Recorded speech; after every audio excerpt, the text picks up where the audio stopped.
झारखंड की राजनीति इस समय बड़े सवालों से घिरी हुई है। क्या राज्य में कोई बड़ा खेला होने वाला है? क्या बीजेपी और जेएमएम एक नई राजनीतिक दिशा में साथ आ सकते हैं? और क्या दिल्ली में हेमंत सोरेन ने वाकई बीजेपी नेताओं से मुलाकात की?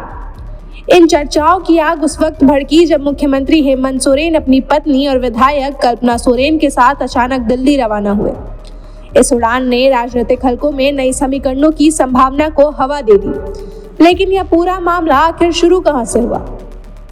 इसकी जड़ें बिहार विधानसभा चुनाव में ही दिखती है, जहां कांग्रेस और आरजेडी ने जेएमएम को एक भी सीट देने से साफ मना कर दिया था।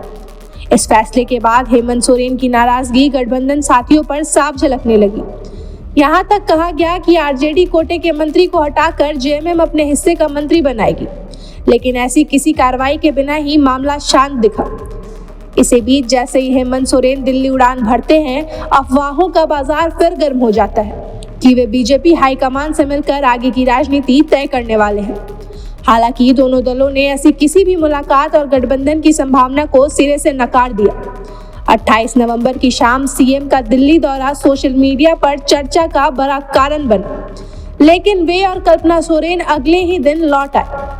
वहीं 4 दिसंबर को मुख्यमंत्री विधानसभा सत्र और सत्ता पक्ष की बैठकों में मौजूद रहेंगे।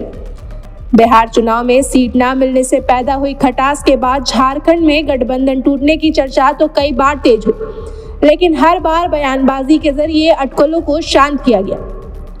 झामुमो महासचिव विनोद पांडे का झारखंड झुकेगा नहीं वाला बयान अफवाहों पर सीधा प्रहार माना गया। वहीं बीजेपी ने भी अपने रुख को स्पष्ट करते हुए कहा कि भाजपा और झामुमो नदी के दो किनारे हैं, जिनका मिलना संभव ही नहीं। कांग्रेस ने भी साफ कहा कि हेमंत सोरेन के बीजेपी के साथ जाने की कल्पना भी नहीं की जा सकती और भाजपा अफवाहों के सहारे राजनीतिक फायदा लेने की कोशिश कर रही है।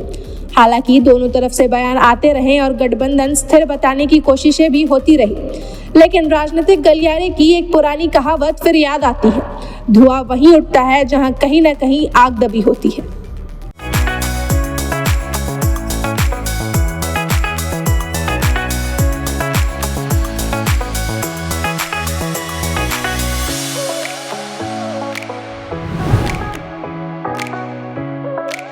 खबर का मतलब बवाल न्यूज। हमारे चैनल को सब्सक्राइब जरूर करें।